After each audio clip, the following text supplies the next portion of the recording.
Hey there, welcome back to the channel. Welcome back to another video. Today we're talking about the Axel-Box True 2. What is it and is it right for you?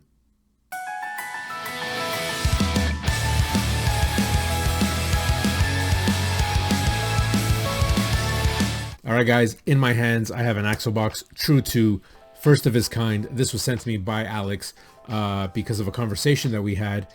I called him up and said, hey, is it possible to get a switch that would allow my Carrera digital track to switch directly from digital to analog, true analog, so I can use my DeFalco controller.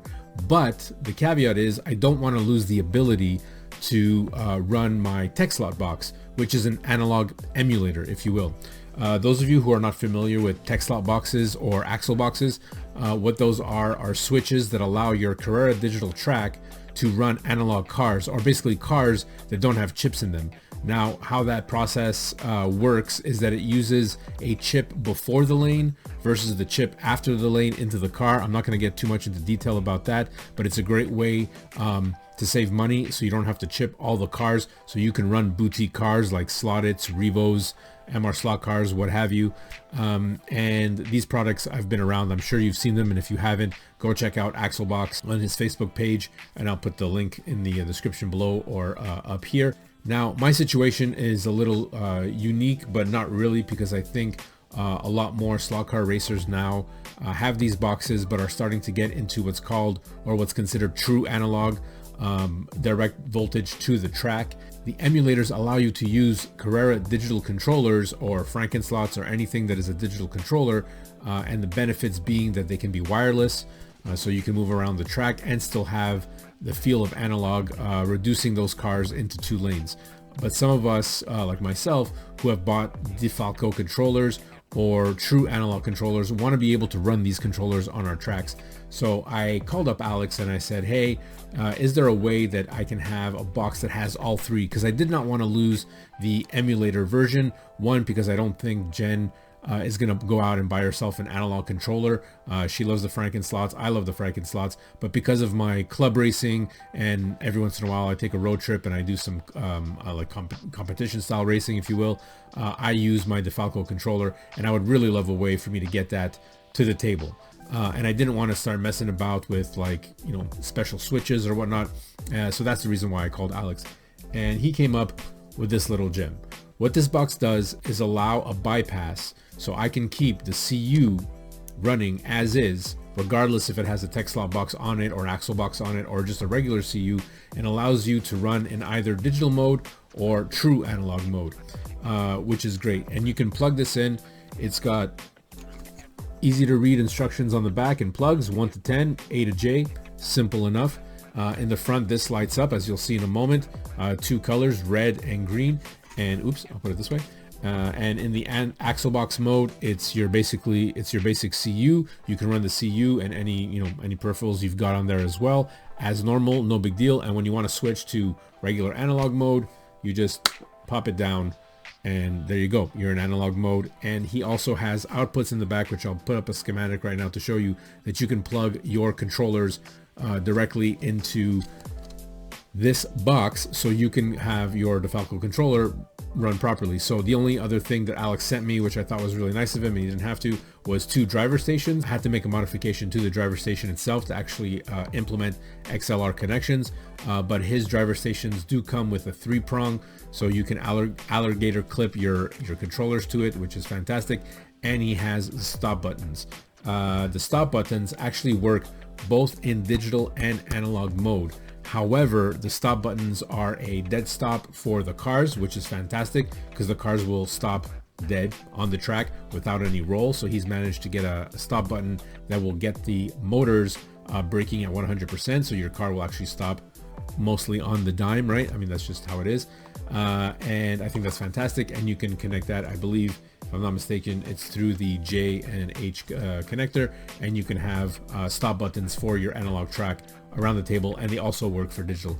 However, they will not trigger the actual stop on the Carrera CU, so you will not get a red flag on your race, if you will. That's the only difference between this stop. So how you want to use it, it's up to you. You don't have to use it. I just thought it was a really nice feature that he included. Let me explain in a diagram. I did make a video about it. It got a little convoluted, so I think I'm just going to explain it simply using this diagram. And if it doesn't work, I'm just going to edit it out and you'll never see this. All right, guys, I just want to take a second here to explain the schematic of the Axel-Box and what it is you are connecting. Throughout the video, I realized that I say letters and numbers that don't sometimes don't really correspond to what is actually being plugged in, so I don't want to get anybody confused. So this is the actual true hookup and the calm and collected version of this video here. So as we can start off with connection 1 and 2. That's coming from your power supply. That can either be connected through I forget what they're called, but that little circle connector, one that normally comes with a variable power supply that you can get on Amazon, either up to 12 volts or 20 volts. I would recommend a stronger power supply. Anything that can give you at least 15 volts and 10 amps would be good if you're going to connect it separately to power up your analog, the analog side of your track. So that would plug into 1 and 2. So 1 would be positive, 2 would be your negative. All right, moving forward, we have 1, 2, and then 3, 4. As you can see here, 3 and 4 indicated in the red, and this is where the colors might get confusing because the schematic does not represent what the colors actually are under the CU. So just note that 3 and 4 is coming from the Axel-Box itself, or the TechSlot box in my case, and what's happening is that is connected to the closest rail here indicated on the CU. So that closest rail, no matter what, has to be on 4, has to be reconnected by 4. So the TechSlot box, again, as it's connected, as indicated by these arrows here, that's Alex letting me know that is already connected to the lanes. Those have to be removed and connected to 3. So the leftmost red wire there, if you can see that, has to be connected to 3, and then it has to come out of the 4. So then you have to get a wire and reconnect it yourself. So we've got 3 and 4, 5 and 6, 7 goes to 8, and 9 goes to 10. Very simple, easy peasy lemon squeezy. And then for your driver station or your direct controller, if you will, because I mean you could hook up your analog controller directly to the back of the box, but driver stations are nice, so you can place them anywhere around the track, and the ones that Alex also provides can come with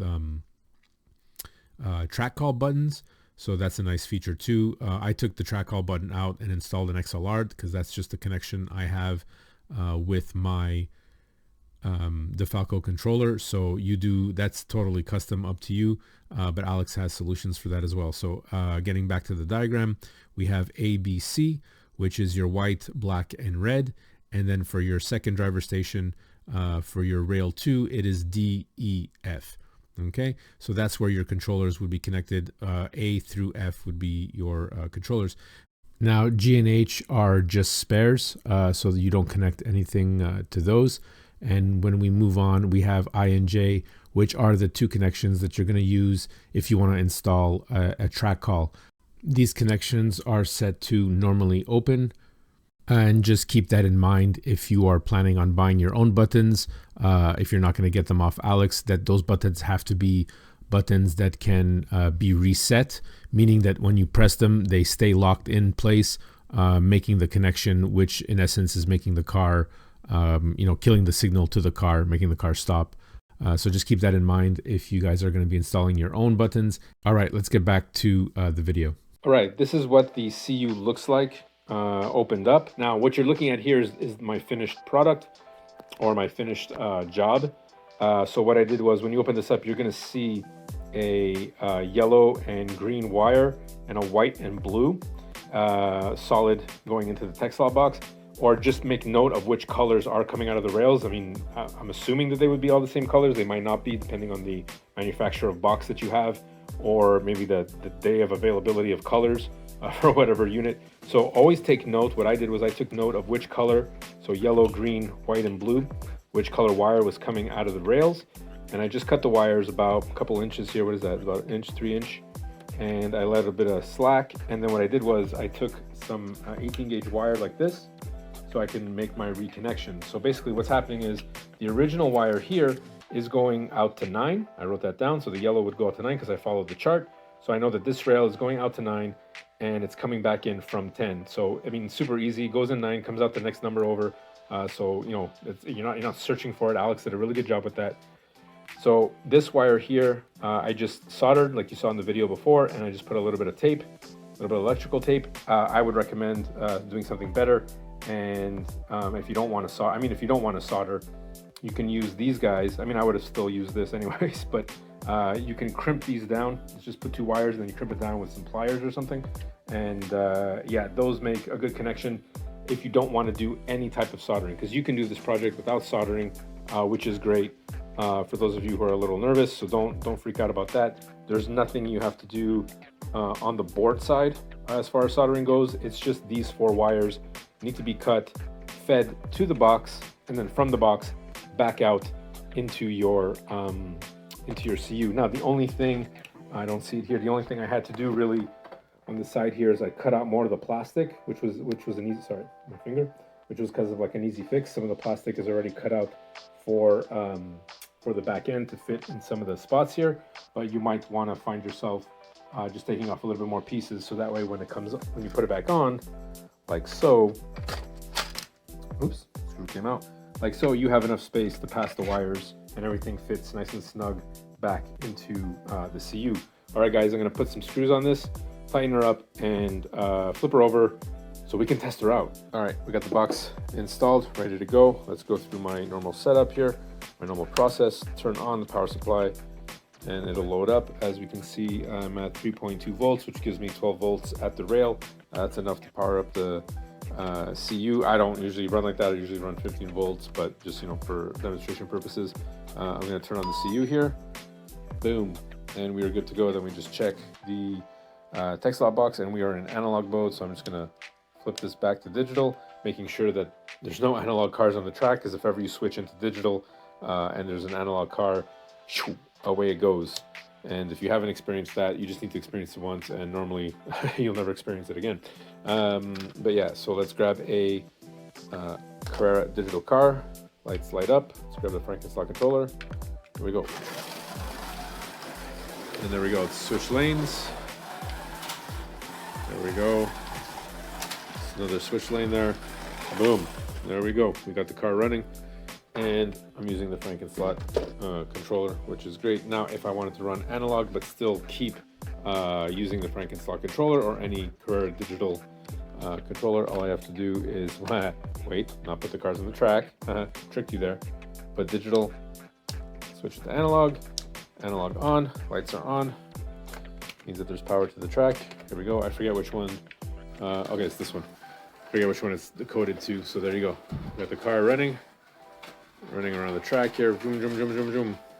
And there you go. Now, if I wanted to use my DeFalco, let's say I'm done with this, and I say, you know what, I need to practice with my DeFalco. What I can do is just easily flick the switch. Boom. Now it's bypassed the CU altogether. I can turn this CU right off.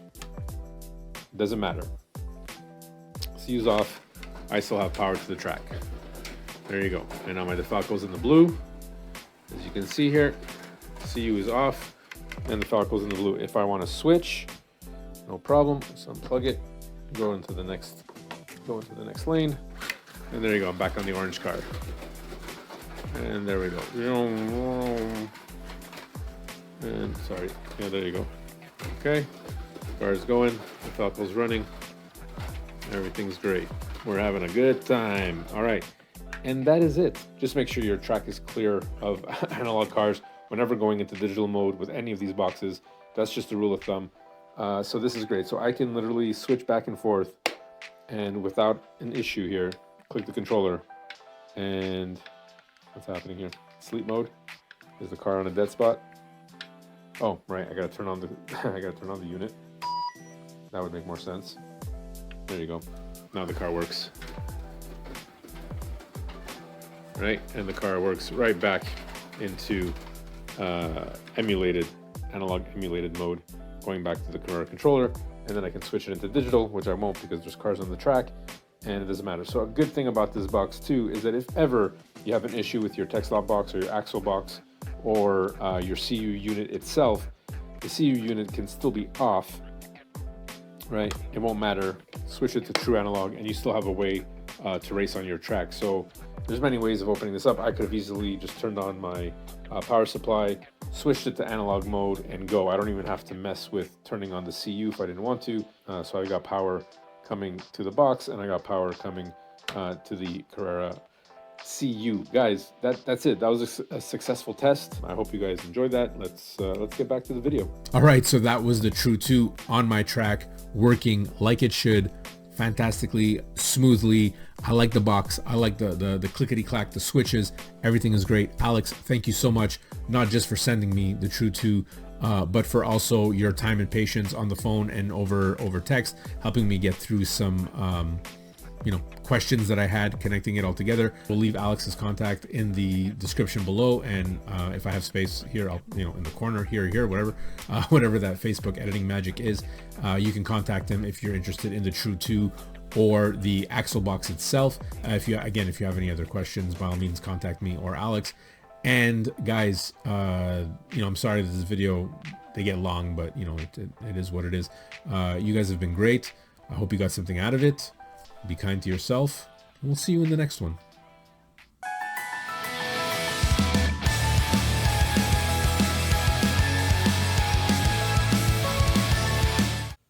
All right, guys, I said I would never show how I solder, but this is me making the extension clip. I've actually cut, as you can see here, this is still part of the white wire.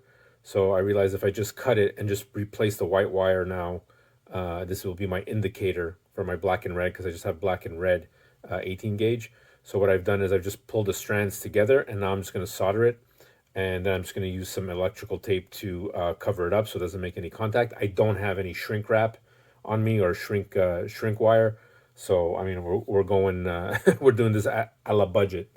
So here we go. My soldering iron is at 380 degrees Celsius, and I'm just going to solder these two and hopefully not burn anything while talking to you.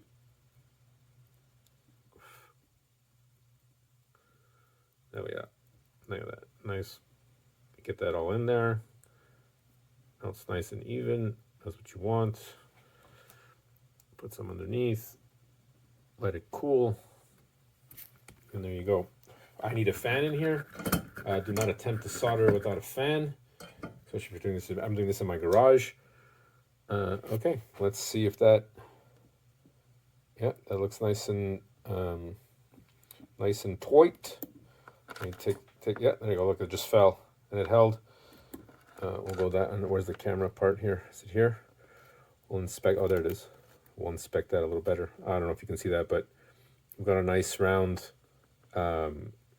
teardrop. I like looking for teardrops when I do my solders to make sure what I've soldered is encompassed in the lead and the solder. And there you go. That's I can pull on that. That's not going anywhere. All right, I'm gonna put some. I'm gonna do this 3 more times, putting the ends on here, making sure that the wires that were paired up on the lanes. So for the white and blue, I'll put the white and blue, and then the next wire I'll use the yellow and green. That way my wires are at least color coded, color indicated, and I'll just be able to slip these back into the rails. All right, guys, thanks.